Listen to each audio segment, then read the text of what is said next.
राम जी का राज्याभिषेक हो रहा था, बहुत ध्यान से सुनिएगा। और श्री राम जी को राज्याभिषेक का दर्शन करने के लिए हजारों संत आए थे। राम जी ने अपने सबरे भैयाओं को काम दे दिए थे, भरत जी को काम दिया कि भाई जितने भी संत आए उनको सोफा आदि जो भी तब लगे हों, सोफा तो तब होते नहीं होंगे, आसन देना सबको। शत्रुघ्न जी को काम दिया कि सबके चरण धोने हैं, और लक्ष्मण जी को काम दिया कि सबको माला पहना के तिलक करके सबको दक्षिणा देनी है।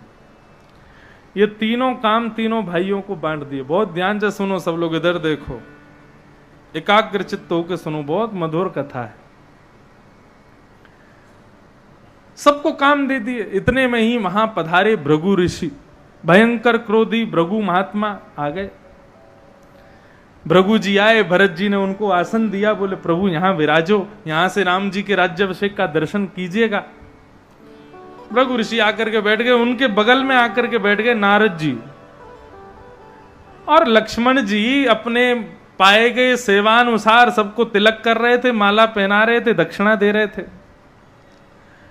और ऐसा करते हुए जैसे ही वो भृगु ऋषि के पास आए तो भृगु ऋषि ध्यानस्थ होकर के बैठे थे, ध्यान लगा करके बैठे थे। लक्ष्मण जी थोड़े संकोच में आ गए, बोले तिलक करूं कि नहीं करूं, ध्यान में बैठे।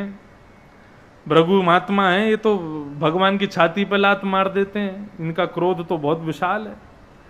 तो उन्होंने नारद जी से पूछा क्या करूं, तिलक कर दूं कि नहीं। नारद जी बोले बिल्कुल नहीं, भृगु महात्मा है, तुमको तो मारेंगे, हमको और ध्वस्त कर देंगे ये, क्या करूं फिर। बोले सबका तिलक कर दो, इनको रहने दो।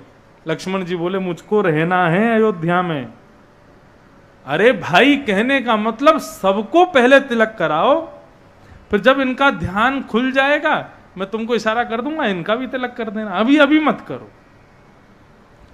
लक्ष्मण जी बोले देख लेना, आपकी जिम्मेवारी पे छोड़ के जा रहा हूं मैं। नारद जी बोले मैं हूं, सब संभाल लूंगा। नारद जी आदि सबको तिलक करते हुए लक्ष्मण जी जैसे ही आगे गए, नारद जी ने जोर से कोहनी मारी भृगु ऋषि को। बोले उठो, सब जगह ध्यान लगाते रहते हो। भृगु महात्मा बोले क्या बात है, क्यों परेशान कर रहे हो। बोले परेशान नहीं कर रहा हूं, बस बताना चाह रहा हूं कि तुम्हारी गरिमा, तुम्हारी वैल्यू कितनी है देखो। भृगु ऋषि बोले क्यों। बोले सबका तिलक हो रहा है, सबको मालाएं पहनाई जा रही है मोंगरा की बढ़िया वाली, सबको दक्षिणा मिल रही है, तुमको किसी ने नहीं दिया। भृगु ऋषि ने देखा तो ना माला है, ना दक्षिणा है, ना तिलक है, और अगल बगल में बैठे हुए सबके तिलक, सबके मालाएं, सबको